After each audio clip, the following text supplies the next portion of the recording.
Jóvenes ilustres, desde la comunidad de psicología para la comunidad de psicología, nos encontramos reunidos hoy en este pequeño y pálido punto azul para hablar de psicología. Naturalmente, ya saben, temas complicados, dudas presentes y futuras, de todo. Y bueno, en concreto en este episodio sobre el mundo de la psicopatología del desarrollo infantil. En fin, no me como más el tiempo porque en este pequeño y pálido punto azul es que nos hemos venido a encontrar con la queridísima doctora Monjarás. ¿Cómo se encuentra? Hola, ¿qué tal? Pues muy contenta de poder estar aquí compartiendo este espacio y bueno, pues que resulte muy interesante y todos los chicos, chicas, chiques que nos escuchan, pues se puedan llevar algo. Espléndido. Bueno, yo creo que... Bueno, gracias. Me iba a lanzar otro tema. Yo creo que antes de abordar el tema en sí, sería necesario en un primer sentido que todo el mundo esté en la misma hoja con nosotros en cuanto a qué es la psicopatología en sí. Porque de pronto nos adentramos en una explicación bellísima, pero no se tiene bien en claro cuál es el concepto fundamental y entramos en un quilombo que bueno, entonces, ¿qué es la psicopatología? Sí, bueno, pues se ha visto como esta disciplina, ¿no? Que estudia principalmente esta conducta anormal, ¿no? Conducta desadaptativa. Sin embargo, considero que con esta visión nos surgen ciertas dudas, ¿no? Como qué es adaptativo, qué es normal, qué es anormal. Y justo por esto creo que es importante estudiar la psicopatología, pero desde esta perspectiva del desarrollo. Claro, claro. Sé que la entrada fue un poco brusca para la audiencia, entiendo esa parte, es que la verdad estaba bastante emocionado de tratar este tema, sobre todo porque además consideramos que somos seres bien complejos, ¿no? Entonces hablar de psicopatología es necesariamente expandirnos a otras dimensiones. Hay un juego entre lo biológico, lo psicológico, lo social y por si fuera poco el contexto. Imagínense la cantidad como de factores que están inmiscuidos ahí y es por eso que quise empezar por acá y con tal ímpetu en mi narración. Porque de entrada nos va marcando la pauta de que ciertamente no será, por ejemplo, la misma experiencia, la de un niño con TDAH, que la de un adulto, digamos. Y es ahí en donde entra precisamente la psicopatología del desarrollo, que ya nos estaba adelantando la doctora Monjarás. Exacto, ¿no? De hecho, bueno, desde esta perspectiva, digamos que consideramos cuáles son estas trayectorias, ¿no? Del trastorno. Como bien decías, bueno, pues influye lo social, lo biológico, lo psicológico, ¿no? Y bueno, pues sí, evidentemente se puede manifestar de diferentes formas según la etapa de desarrollo, ¿no? Como bien lo decías, no es lo mismo un niño, ¿no? Que tiene 2 años, que digamos es la etapa del berrinche, a un niño de 7 años, ¿no? O sea, ¿qué esperamos normativamente, digamos, en esta etapa de desarrollo, considerando también que hay ciertas diferencias individuales, ¿no? Pero bueno, pues también considerando todos estos aspectos, ¿no? Entonces, digamos que pues esta psicopatología del desarrollo busca ver como estas trayectorias tanto, ¿no? De estas conductas adaptativas como de las desadaptativas, ¿no? Verdaderamente importante, porque además esto añade la consecuencia de que no solo hay que tener que comprender el trastorno y la relación que guarda con el individuo, ¿no? Porque hay una relación ahí dinámica entre el contexto, el individuo y tal, sino que además hay que comprender que los procedimientos terapéuticos van a tener que cambiar, ¿no? Necesariamente dependiendo del momento de vida en el que se encuentra el individuo. Ya lo habíamos adelantado, no va a ser lo mismo un niño con TDAH que un adulto con TDAH, ni mucho menos la forma en la que nosotros nos vamos a acercar terapéuticamente. No van a ser las mismas herramientas, no van a ser la misma manera de conducir sesión. Entonces, esto además se conecta con que hay manifestaciones distintas en el desarrollo, por lo que tengo entendido de los trastornos, ¿no? Sí, por eso, bueno, esta perspectiva, como decía, ¿no? Busca ver como estas trayectorias, ¿no? Asociadas a estos trastornos, ¿no? Y cuáles son como estos resultados relacionados. No es el mismo curso, ¿no? Que tiene el trastorno para un adulto ni para un niño. Incluso dentro de los niños también hay que ver la etapa de desarrollo en la que se encuentran. No son las mismas manifestaciones, ¿no? De, por ejemplo, ciertos indicadores de autismo, cuando se es, por ejemplo, bebé, ya se pueden ver ciertos indicadores, ¿no? No te mira a los ojos, no interactúa tanto con sus cuidadores, ¿no? Pero digamos que ya en la etapa preescolar puede tener más estas conductas repetitivas. En la etapa de la adolescencia es un poco más esta dificultad en lo social, ¿no? Entonces sí es muy importante ver el curso, ¿no? Y cómo se van dando estas trayectorias y bueno, cuáles son como estos factores que están asociados, ¿no? Claro, y además esto a mí me despertó un poco esta cuestión de, por ejemplo, cómo es que los diagnósticos de autismo se elevaron eventualmente a lo que se tenía en un inicio. Según tengo entendido yo, fue porque a lo mejor los criterios no quedaban muy claros en un principio y luego se aumentaron los criterios y tenemos entonces más casos de autismo, pero no es que hayan salido de la nada y que además esto se asoció con el dilema de las vacunas, súper curioso, por no decir otra palabra, sino que simplemente no teníamos criterios diagnósticos y creo que también es importante esta parte de considerar tanto como es el curso natural del desarrollo, como aquellas cuestiones a las que a lo mejor hay que prestarles un poquito de atención. Y eso sobre todo, supongo yo, nos lleva a preguntas fundamentales de la psicopatología del desarrollo, como es qué factores inciden en la trayectoria asociada de un trastorno de conducta y además los resultados que están relacionados a ese trastorno de conducta. Ya lo habíamos adelantado, no es solo hablar del trastorno en sí mismo, es hablar de que va a haber una cierta manera de acercarnos terapéuticamente y naturalmente no va a ser la misma. Entonces, ¿qué nos podría contar en torno a esto? Sí, bueno, aquí, por ejemplo, ¿no? Resulta importante buscar como estos factores que están relacionados y aquí entran como algunos conceptos importantes, ¿no? Que se manejan en psicopatología del desarrollo, ¿no? Como es lo que es la equifinalidad y multifinalidad, ¿no? Donde en la equifinalidad, digamos que varios factores, ¿no? Nos pueden desencadenar, ¿no? Cierto trastorno, ¿no? Al contrario de la multifinidad, donde a lo mejor si digamos, un mismo factor, ¿no? Está asociado a diferentes condiciones, ¿no? Pongamos un ejemplo de equifinalidad, ¿no? Por ejemplo, pensamos que el nivel socioeconómico, ¿no? El maltrato, etcétera, pueden desencadenar como esta depresión. Ajá. Y bueno, en la multifinalidad, ¿no? Podemos ver como otros ejemplos, ¿no? Donde pudiera ser que una depresión, ¿no? Nos lleve a tener problemas en la escuela, ¿no? A tener problemas sociales, ¿no? O en algunas otras áreas, ¿no? Entonces, sí es muy importante lo que tú mencionabas, ¿no? Cómo se dan como diferentes factores asociados, ¿no? A veces hay muchos factores que desencadenan uno y viceversa, ¿no?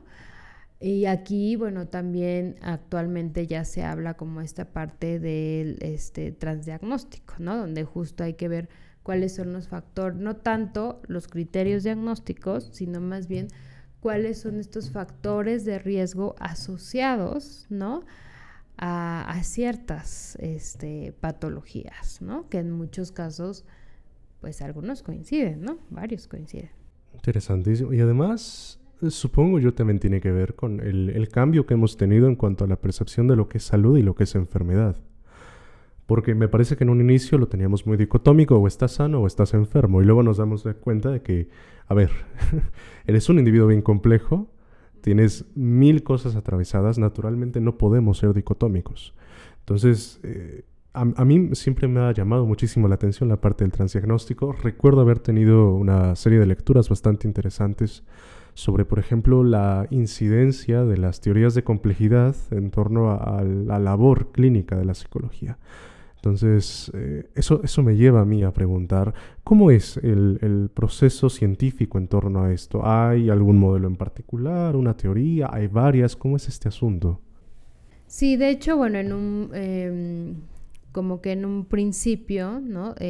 Teníamos estos modelos categoriales, ¿no? Como el DSM-5, el CIE, bueno, lo seguimos teniendo ahora, el CIE-10, ¿no? Pero digamos que ahí parte como los expertos, ¿no? Son los que establecen estos criterios diagnósticos y como decías tú, a veces pues desaparecen ciertos criterios, entonces con base en eso determinas si un niño no tiene o algún adolescente tiene algún trastorno. Entonces pues se vuelve bastante complejo, ¿no? Porque dices, por un criterio no se cumplió, ¿no? O sea, no podemos, a veces en lugar como de ayudar este tipo de clasificaciones, obstaculizan, ¿no? Un poco.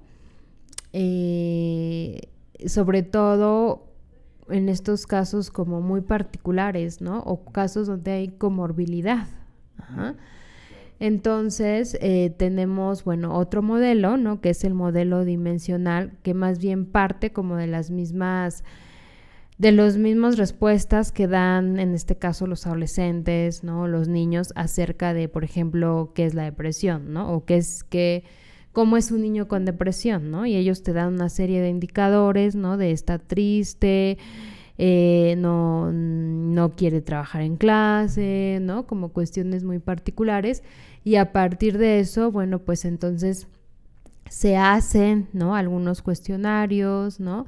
Se hace todo el análisis estadístico, ¿no? Factorial, confirmatorio, para entonces, bueno, ver, ¿no? Cuáles son las dimensiones de esto a lo que se llama, por ejemplo, depresión, ¿no? O a esto que se llama conducta internalizada, por ejemplo, en el caso de, como lo ha estudiado Achenbach, ¿no? Que es uno de los autores muy reconocidos internacionalmente en cuanto al estudio de la psicopatología desde esta visión dimensional, ¿no? Entonces, digamos que tenemos estos dos modelos, ¿no? De esta visión más categorial, ¿no? Y este otro de esta visión más dimensional, ajá, y bueno, pues que digamos también surge esta parte, como bien decías, ¿no? Del transdiagnóstico, ¿no? O sea, ya de no fijarnos tanto en los criterios, sino más bien en qué factores están asociados, ¿no? Y que bueno, creo que es mucho también de lo que ha estudiado la psicopatología del desarrollo, porque en la psicopatología del desarrollo, digamos que se ven estas trayectorias, ¿no? Y cuáles son los factores de riesgo y los factores protectores, ¿no? O sea, no solamente hablamos de factores de riesgo, sino también los factores protectores, ¿no? Que van a ser aquellos factores que disminuyen la probabilidad de que se desencadene un trastorno, ¿no? Interesantísimo, yo estoy encantado.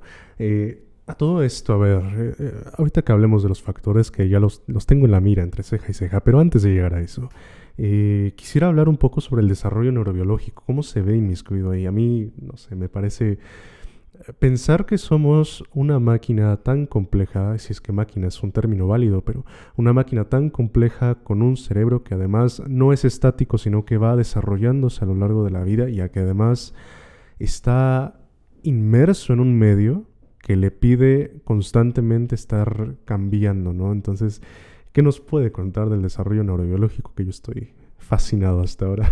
Sí, realmente de esta perspectiva de psicopatología del desarrollo, ¿no? Pues hace una integración de las diferentes teorías, ¿no? O sea, sí considera tanto lo neurobiológico, ¿no? Como la teoría incluso psicodinámica, ¿no? Digamos que es una integración, ¿no? O sea, no se casa con una teoría en particular. Y en este caso de lo neurobiológico, pues también ha dado como eh, pues, o sea, ha sido un factor muy importante, ¿no? Asociado a los trastornos, por ejemplo, en cuestión del lóbulo frontal, ¿no? O sea, cómo se va desarrollando a lo largo de la vida, ¿no? Y cómo, por ejemplo, algunas estructuras cerebrales, ¿no?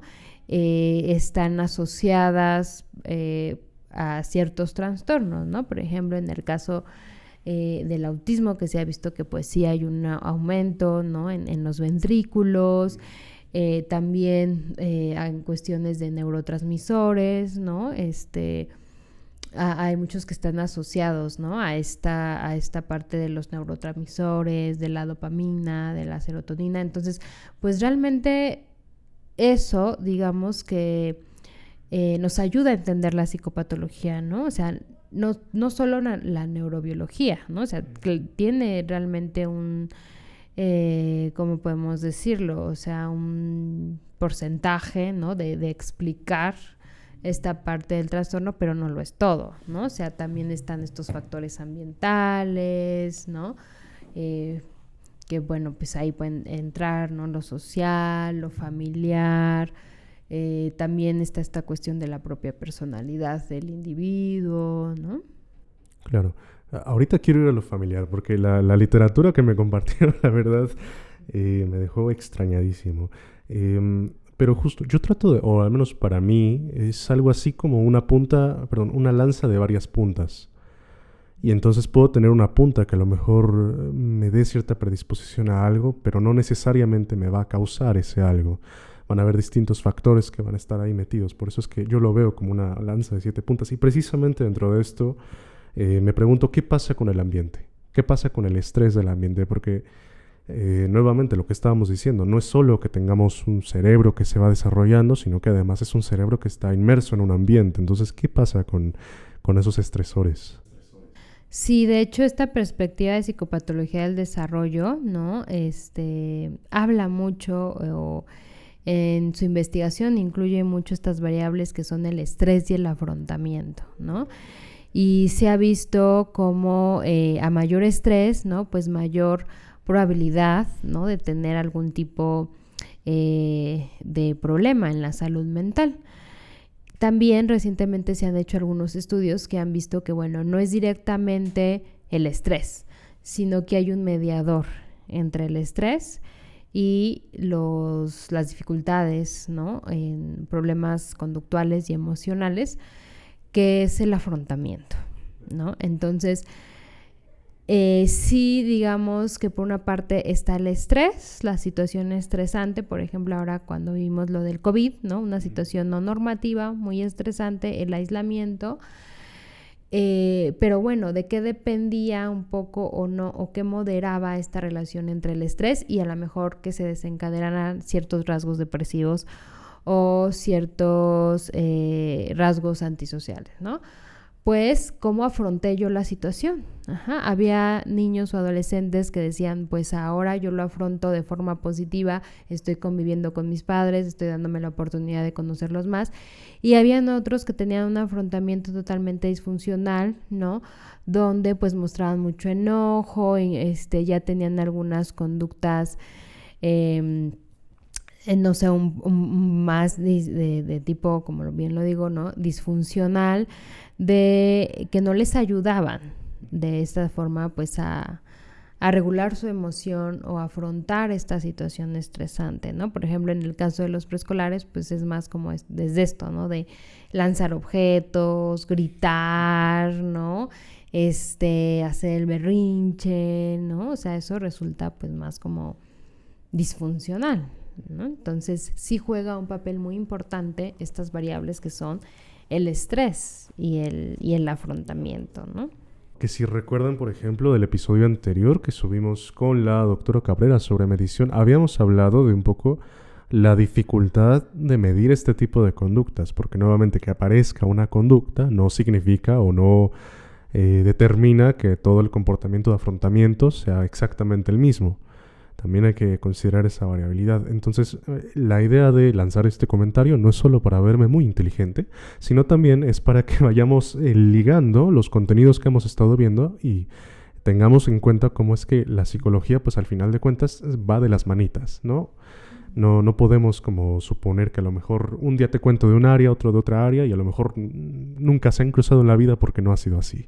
Ya lo habíamos visto con las pruebas, que por ejemplo había estado inmiscuida ahí psicología organizacional, psicología educativa, mil cosas, ¿no? Entonces, tenemos hasta ahora, número 1, neurodesarrollo, tenemos estresores y factores de afrontamiento, y tenemos además la cuestión de considerar, y creo que esta sí es una parte bien importante, ¿en qué momento en específico se encuentra la persona cuando yo hablo de un trastorno? Porque nuevamente, si yo tengo una manifestación específica para un rango de edad específico, naturalmente yo no voy a encontrar los mismos tipos de conductas en todos lados. Y por ejemplo, algo que a mí me vino a la mente ahorita mientras hablábamos de esto es el tema del TDAH, del trastorno por déficit de atención e hiperactividad. Me ha tocado escuchar historias de terror de niños entre 2, 3 años a los que muy campantes llega alguien y les dice: su hijo tiene TDAH, vamos a darle Ritalin. A ver, ¿cómo es que un niño de 2 o 3 años, yo de entrada digo tienes TDAH y le doy un Ritalin?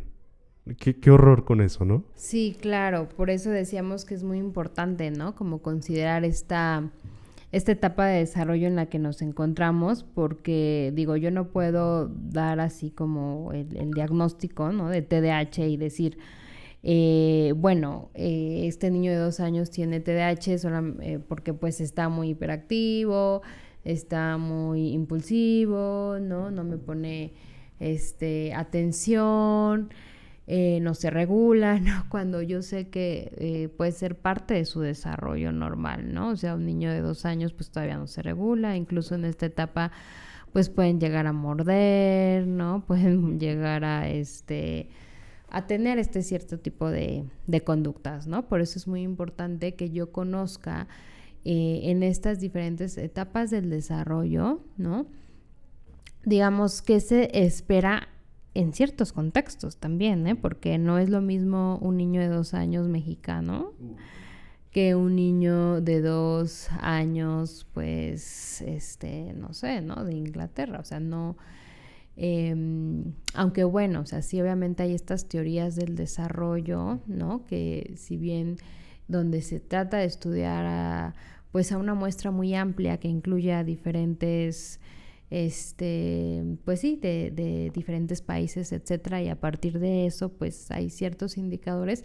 No hay que casarnos con eso, ¿no? O sea, siempre hay que ver el contexto, ¿no? Es un niño mexicano, es un niño extranjero, ¿no? Vive en una comunidad urbana, en una comunidad rural, para poder determinar esta parte. Y ahorita me estoy acordando de un caso, ¿no? Que estábamos revisando ya hace mucho tiempo, cuando yo era estudiante, ¿no? De un joven que venía de Veracruz, ¿no? Y él decía pues que era chamán y que pues que tenía ciertas cualidades, ¿no? Y estábamos nosotros en el psiquiátrico y decían que era esquizofrénico, ¿no? Entonces como que ahí surgía la duda, ¿no? O sea, de a ver, es esquizofrénico aquí en el Distrito Federal, ¿no? O sea, claro. En Veracruz es una persona súper, de hecho, pues era una persona muy reconocida, ¿no? Ahí en esa comunidad, ¿no? Que para nada lo clasificarían de esquizofrénico, ¿no? Entonces, pues depende mucho el contexto, ¿no? O sea, sí hay como ciertos indicadores, ¿no? A nivel global, general, pero siempre tenemos que ver también al individuo, cuál es su contexto, ¿no?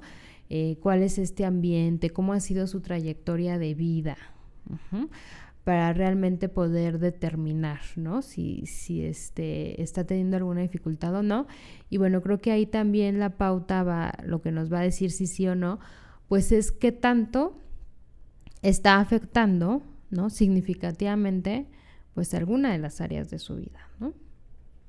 Porque es esta cuestión de no sacar al individuo de su contexto. Que es, si yo saco cualquier cosa de su contexto, va a ser muy poco probable que la comprenda en la riqueza que tiene, ¿no? Es como si cuento un chiste y de pronto nada más saco el punchline y me quedo únicamente con la premisa, digo, bueno, aquí de chiste no hay mucho. Entonces, bizarrísimo, porque son consideraciones bien importantes de nuestra labor. Sobre todo porque, como ya nos lo había adelantado, hay dos modelos de acercarnos a esta situación. Está la parte diagnóstica, la parte empírica. La parte diagnóstica entiendo yo que tenemos un manual y vamos ahí, que también cabe la duda de, nuevamente, en la Ciudad de México a lo mejor yo soy esquizofrénico y en mi comunidad soy un chamán, ¿no? Entonces, ¿qué nos podría contar sobre estos dos modelos? Uh-huh. Sí, como lo mencionaba anteriormente, ¿no? Este modelo categorial, pues parte más como de esta visión, ¿no? De arriba hacia abajo, ajá, de los expertos, ¿no? Tratan de explicar cuáles son los indicadores de estos trastornos, ¿no? Y en este modelo dimensional es más como de abajo hacia arriba, ¿no? O sea, desde lo que nos reportan los mismos niños, los mismos adolescentes o esta población que yo estoy estudiando, a tratar de definir qué es, por ejemplo, los diferentes trastornos, ¿no? La depresión, etcétera, ¿no? Y como mencionaba anteriormente, Achenbach, ¿no? Que ha estudiado esta parte más dimensional, él los divide, habla de psicopatología, ¿no? Pero él dividiéndolo como lo que llama él la banda ancha y la banda estrecha. Ajá. Dentro de la banda ancha, pues entran estos problemas internalizados y externalizados. Digamos que es algo más general, ¿no? Es una dimensión un poco más general. Y bueno, dentro de esta banda ancha de los problemas internalizados, ¿no? Entran aquí hay algunos trastornos de la banda estrecha, que son pues la ansiedad, la depresión, las quejas somáticas, ¿no? La reactividad emocional. Y digamos que en esta banda estrecha de los problemas externalizados, pues entran, ¿no? Algunos problemas emocionales y conductuales, como es pues la conducta agresiva, ¿no? Más hacia lo externalizado, ¿no? Lo exteriorizado también le llaman, ¿no? Se externaliza, ¿no? O sea, la agresión, los problemas de conducta, ¿no? La impulsividad, etcétera, ¿no? Y los interiorizados es más hacia lo interno, ¿no? Depresión, ansiedad, ¿no? O sea, no exteriorizo tanto lo que sucede, sino más bien lo interiorizo, ¿no? Wow. Que justo para estos últimos ya me parece que hemos adelantado, pero que se usan instrumentos, ¿no? Como el Child Behavior Checklist for ages 6 to 18 o la batería de evaluación infantil que estaba por ahí. Entonces, es importante. ¿Y por qué es importante recordar esto? Porque nuevamente no está todo esto en el vacío, ¿no? Las cosas no existen en el vacío, y la existencia de ciertas circunstancias, como ya lo habíamos adelantado, como lo social, lo biológico y tal, pues van a estar metidas ahí. Y por lo tanto yo creo que podríamos ir un poco más allá de meramente nombrar concretamente lo que son factores de protección y de riesgo, que ya los habíamos adelantado, y hablar concretamente de qué compone a los factores de protección y de riesgo, ¿no? Teníamos ahí factores biológicos y genéticos, epigenéticos, ambientales. Entonces, ¿qué nos podría contar en eso? Yo les dije que ya los tenía entre ceja y ceja. Sí, claro. Se han estudiado varios factores, ¿no? De riesgo y protectores, ¿no? Digamos que, por ejemplo, los familiares, ¿no? Y que aquí en los familiares entra, por ejemplo, el vínculo de los cuidadores con en este caso con el niño, ¿no? Y bueno, pues sí se ha visto, ¿no? Que, por ejemplo, cuando hay un apego, ¿no? Más seguro, pues una menor probabilidad de desarrollar ciertos problemas emocionales y conductuales, ¿no? O cuando tenemos una familia que de alguna forma contiene, ¿no? Es contenedora de las dificultades, a diferencia de familias disfuncionales, ¿no? Incluso se ha estudiado también como factor de riesgo el divorcio, pero no es el divorcio en sí, sino es cómo se lleva a cabo ese proceso de divorcio, ¿no? Que puede estar asociado también a ciertos problemas emocionales y conductuales, ¿no? En en los niños, esta parte de la crianza, ¿no? Como si es autoritaria, si es permisiva. Por ejemplo, en los problemas de conducta pues están muy asociados a esta crianza más permisiva, ¿no? Y autoritario un poco más a la ansiedad, etcétera, ¿no? Y bueno, también podemos encontrar otros factores de riesgo, ¿no? Como el nivel económico, ¿no? Que pues al no tener a veces pues para comer, ¿no? Para ir a la escuela, etcétera, pues ahí se van desencadenando otras dificultades, ¿no? Obviamente que si yo no como bien, no estoy bien nutrido, ¿no? Pues no voy a tener mi capacidad cognitiva, incluso se puede ver limitada, ¿no? Y también estas cuestiones, ¿no? De las funciones ejecutivas, mi memoria, mi atención, y eso a su vez me lleva a tener problemas en la escuela, y eso a su vez depresión, porque me doy cuenta que no estoy al mismo nivel que los otros niños, ¿no? Y bueno, pues hay una gran cantidad, ¿no? De factores de riesgo, ¿no? Como asociados. Por ejemplo, también la carga genética es muy importante, ¿no? Como bien decías, puedo tener esta predisposición genética al alcoholismo, al TDAH, etcétera, ¿no? Pero si el ambiente es favorecedor, hay una probabilidad de que no se desencadene. Uh-huh. Y bueno, también estas cuestiones sociales, ¿no? O sea, qué tanto apoyo social puedo tener yo, ¿no? También esto va a ser algo muy importante, ¿no? O sea, no es lo mismo donde hay un entorno de violencia social, ¿no? Que hay mayores probabilidades de que los adolescentes, por ejemplo, se involucren en conductas de riesgo, de adicciones o conductas delictivas, ¿no? Porque en su entorno social, pues digamos que es lo que ven, ¿no? Entonces, bueno, pues así me puedo llevar aquí todo un día, ¿no? Mencionando varios factores de riesgo, ¿no? A mí, el que más ruido me causó fue la familia como principal factor de riesgo. Y sobre todo la conexión, porque creo que además en México tenemos lamentablemente una historia un poco más larga de eso, de la conexión entre la crianza violenta, directamente el abuso, que es abuso infantil, golpear al niño, y la parte de la predisposición a ciertos trastornos o las afecciones a nivel de neurodesarrollo. ¿Qué nos podría contar sobre eso? A mí me parece terrible. Sí, de hecho, recién, ¿no? Hicimos como un estudio con... Bueno, yo trabajo con más niños de 3 a 6 años, ¿no? Entonces, vimos como estas diferencias, ¿no? Entre durante la pandemia, ¿no? Y antes de la pandemia, el estrés y afrontamiento que pasaba con eso.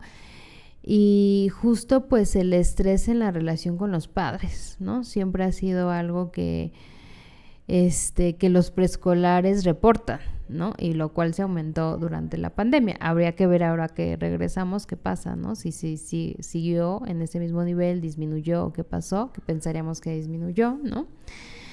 Entonces, bueno, vemos cómo desde estas edades tempranas, ¿no? Realmente la familia va a jugar un papel muy importante, ¿no? O sea, los niños, como bien decías, pueden tener cierta predisposición, etcétera, pero ¿qué es lo que están viendo, no? O sea, yo no le puedo pedir a mi hijo que se regule si yo grito y pego y lanzo, ¿no? Entonces, si el niño está observando un ambiente familiar hostil, pues él lo va a reproducir obviamente en su escuela, ¿no? Va a ser a lo mejor una persona violenta o va a dejar que lo violenten, ¿no?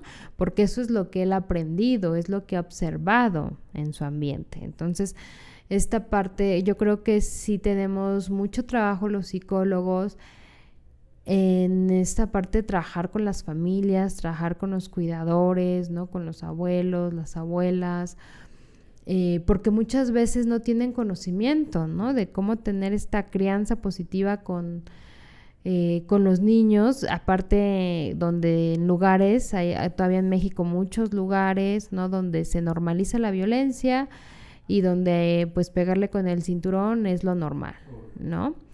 O o gritarle o decir groserías es lo normal, ¿no? Entonces creo que sí tenemos todavía mucho trabajo en eso, pareciera que vamos avanzando, pero creo que todavía falta, ¿no? Falta bastante. Porque aparte la dificultad en México para trabajar con los cuidadores, ¿no? Al menos yo he tenido mucha dificultad porque son cuidadores que trabajan, papá y mamá, ¿no? Aparte hay una dificultad económica, entonces yo como prefiero pues comer a ir a tu intervención, ¿no? O a que me expliquen cómo criar a mi hijo, porque la prioridad es la comida, ¿no? Y si yo no trabajo y si falto ciertas, una vez a la semana, ¿no? Cada ciertas sesiones, pues no como, ¿no? Entonces, sí es una cuestión incluso de políticas públicas, ¿no? O sea, yo creo que en México debería haber como estas políticas donde se permita a los padres participar o incluso que sea hasta una obligación, ¿no? De ya participé en este curso para padres, ¿no? O sea, si tú quieres ser padre, madre, pues consta que tienes las habilidades para hacerlo, ¿no? Así digo, o sea, a lo mejor se escucha, no sé, ¿no? Muy simplista, pero pues para manejar un carro yo tengo que tener las habilidades, ¿no? Para poder trabajar también tengo que adquirir ciertas habilidades y tengo que comprobarlo, ¿no? Entonces, ¿por qué no a tener como estos recursos, ¿no? Cuando yo decido tener un hijo, o sea, no es cualquier cosa, ¿no? Eso determina nuestro futuro como sociedad, ¿no? Y nuestro compromiso también como padres, o sea, yo igual pensaba que era algo muy fácil, ¿no? Hasta que te enfrentas a esa tarea y dices, oh, por Dios, ¿no? No es nada fácil y a pesar de tener el conocimiento, ¿no? O sea, tienes una historia de vida que trabajar, ¿no? Que identificar para no repetir esos patrones, ¿no? Por mucho conocimiento que tengas, ¿no? Por muy científico que seas e inteligente que seas, todos requerimos, ¿no? Este autoanálisis personal para no repetir patrones, ¿no? Y para saber, bueno, cuáles son mis áreas de oportunidad, ¿no? Yo como persona y también como padre, como madre, como cuidador, ¿no? Claro. Que ahí creo que tocó 3 áreas que son importantísimas, ¿no? Primero que nada, la parte de la autocrítica, que es, a mi parecer, una de las cosas más admirables que cualquier persona puede tener. Porque es muy fácil salir y estar totalmente seguro, soy un científico, lo sé todo, a darte de bruces y decir, bueno, quizás no lo sé todo. Y eso es bastante de reconocer, tanto para científicos como para cuidadores, como a nivel personal. La otra, no recuerdo específicamente si era de la CEPAL o de la ONU, un artículo que yo había leído que hablaba de cómo mucha de esta violencia muchas veces se ve enraizada en la noción de que el niño es propiedad. Y eso me parece horroroso, porque a veces creo que parece... No entiendo por qué parece tan sencillo olvidar que es una vida. No es una propiedad, es una vida tan válida como la de cualquier otro. Entonces, no sé, a mí siempre me revuelve la panza, pero no me puedo poner a llorar aquí, si no me como 3 horas de podcast. Y la otra es, lastimosamente también, las condiciones estructurales. Nuevamente, yo voy con mi DSM-5 y digo, toda la población está deprimida porque no toman suficiente vitamina D. Digo, perfecto, a ver, pero ¿qué condiciones laborales tienen? ¿Cómo son las vidas que tienen? ¿Cómo son sus casas? ¿Cómo es el hacinamiento? Y no sé, es esta vulnerabilidad estructural tan metida y que creo que muchas veces se deja como muy al aire cuando se habla de psicopatología, más aún de psicopatología del desarrollo. Entonces, a todo esto, yo creo que no podríamos terminar con una nota tan triste en el asunto. Entiendo yo que se está haciendo varias cosas desde la psicología, desde la ciencia en general. Entonces, ¿qué factores podríamos promover y qué factores podríamos eliminar? Sí, de hecho, bueno, antes de responder específicamente la pregunta, ¿no? Creo que tocaste un tema muy importante, ¿no? En esta parte de decir, bueno, no puedo tengo que tomar en cuenta, ¿no? Cómo es su casa, etcétera, o sea, todo este contexto. Y desde ahí también el que psicopatología del desarrollo busque trabajar de forma interdisciplinaria, ¿no? Psiquiatras, psicólogos, educadores, etcétera, ¿no? O sea, porque desde la psiquiatría yo puedo tener cierta visión, desde lo psicológico yo lo puedo explicar de cierta visión, ¿no? Desde la educativa también. Entonces nos conjuntamos todos para poder explicar este fenómeno, ¿no? Y que entonces decir, bueno, ¿cuál es la mejor forma de conducirse, ¿no? Creo que ya en estos tiempos quedó atrás, ¿no? Donde había este conflicto, psiquiatras, psicólogos, etcétera, sino más bien ya se trabaja en conjunto, ¿no? Porque ambos aportamos a esta visión del fenómeno, ¿no? Entonces creo que es muy importante trabajar de esta forma interdisciplinaria. Y bueno, en cuanto a estos factores protectores, ¿no? Que nos podrían como ayudar, ¿no? En la prevención, sobre todo, pues creo que considero principalmente, como ya lo habíamos mencionado, ¿no? O sea, promover estas competencias parentales, ¿no? Promover esta empatía, ¿no? Esta comunicación efectiva dentro de las familias. También trabajar mucho esta cuestión de la regulación emocional, ¿no? Porque a veces llegamos a los 40, 50 años y realmente no tenemos una regulación emocional. No sé ni regular mis emociones positivas ni las negativas, ¿no? Entonces creo que también es mucho el estar promoviendo lo que es la regulación emocional y también el afrontamiento, ¿no? Que la diferencia es que el afrontamiento es específicamente en situaciones estresantes, ¿no? Entonces, y por eso yo trabajo mucho desde la prevención en niños de 3 a 6 años, ¿no? Estamos impartiendo pues una intervención, ¿no? Sí, dirigida a los niños de 2 a 3 años y también a sus padres, ¿no? Y más adelante queremos hacerlo padres, niños, profesores, ¿no? Porque creo que desde ahí a veces pensábamos que un niño de 3 años que me va a entender, ¿no? O sea, ¿cómo voy a promover el afrontamiento adaptativo en un niño de 3 años? Claro que se puede, ¿no?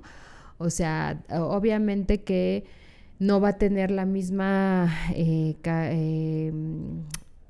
la misma forma de entenderlo, ¿no? O de actuar, o sea, a su modo, ¿no? Desde su mirada, lo puede hacer, ¿no? Y creo que aquí es muy importante justo esto, ¿no? Ver a los niños como sujetos de derechos, que ellos son personas que comprenden, ¿no? O sea, no porque no hablen como tú, adulto, quiere decir que no comprenden, o sea, y me pasaba mucho esto en las intervenciones con los alumnos, ¿no? Llevaban a cabo la intervención y decían, maestra, es que no entienden, es que de verdad sentimos que no entienden. Y yo, a ver, o sea, el niño no te va a decir, sí, maestra, ya entendí el afrontamiento adaptativo. Estoy totalmente de acuerdo, ¿no? Con el apartado 5 del capítulo 16 del DSM-5. Exacto, ¿no? Entonces, pues sí, o sea, realmente no, o sea, no lo va como a comprender, ¿no? Él más bien te puede dibujar, porque al final decíamos, bueno, dibuja lo que aprendiste, que te gustó, y a lo mejor el niño dibujaba, no sé, ¿no? A Spider-Man, y me decían, es que no entendió nada más. Y ya cuando le preguntas, bueno, pero ¿por qué dibujaste Spider-Man? Ay, pues porque Spider-Man salva al mundo, ¿no? Y tiene los recursos para poder hacerlo. Y yo quiero tener esos recursos, ¿no? Porque ahorita me está pasando, porque te dicen cosas, ¿no? Como, pues, mi papá toma, mi papá me pega, cosas así. Entonces, todo tiene que, o sea, tienes que ver el contexto y colocarte en el mundo del niño, que no es el mismo del adulto. O sea, si tú quieres entender el mundo del niño, tienes que colocarte a veces desde la fantasía, ¿no? Entonces, pues sí, o sea, creo que es muy importante esta parte de la prevención y la promoción de la resiliencia, ¿no? Bellísimo, bellísimo colocarnos en el mundo del otro. Y yo creo que con eso podríamos terminar. Y yo me voy contento porque ponerse en el mundo del otro. Cabílenlo ahí en casita. Sí. Bueno, una faena todo este asunto. Pero bueno, es lo que nos toca, es nuestra labor, ni modo. Es muy necesario, muy imprescindible. y si es necesario, pues ni modo, a entrarle al quite. Entonces, no sé si quisiera agregar algo, alguna despedida, punto importante. Pues justo como retomando esto que decías, ¿no? Como poder colocarnos o entender el mundo desde la visión del otro, ¿no? O sea, creo que como psicólogos a veces nos colocamos como los expertos, ¿no? O sea, de yo sé lo que te ocurre a ti y tienes esto y esto y esto y lo que tienes que hacer es esto y esto y esto. Cuando en la realidad el sujeto es el experto en sí mismo, ¿no? Él sabe cuál ha sido su trayectoria de vida, etcétera, y yo como psicólogo, digamos que le voy devolviendo esa mirada, ¿no? De lo que él ha vivido y que a lo mejor no lo ha hecho como tan consciente, ¿no? Entonces, bueno, pues yo sí parto más desde una visión humanista, ¿no? Donde, bueno, comprender, ¿no? Lo que le sucede al otro y que el otro tiene esa capacidad para, bueno, pues poder desarrollarse, ¿no? A pesar de estas dificultades, ¿no? O sea, hay que tener mucho cuidado de decir el niño con TDAH o el niño con depresión, ¿no? O sea, la depresión no hacia el niño ni el TDAH hacia el niño, ¿no? Ese niño es más que eso, más que esa etiqueta, ¿no? Ese niño tiene cualidades, ¿no? Y tiene habilidades, esos recursos para salir adelante, ¿no? O digo, si ya es una situación, ¿no? Muy severa, bueno, o sea, desde esas situaciones, ¿cuáles son los recursos, ¿no? Para que esta persona, digamos, tenga esta calidad de vida. Entonces yo terminaría con eso. Muchas gracias. Muy bonita nota, la verdad, un final bastante agradable. Y yo me despido, les recuerdo que nos sigan en cualquier red social, en todas las redes sociales, no en cualquier red social, porque eso implica que tenemos muchas. Entonces, en las redes sociales que tenemos, y que si tienen cualquier duda o interés en particular, no duden en comentarnos para hablarnos acá. Muchas gracias y hasta pronto.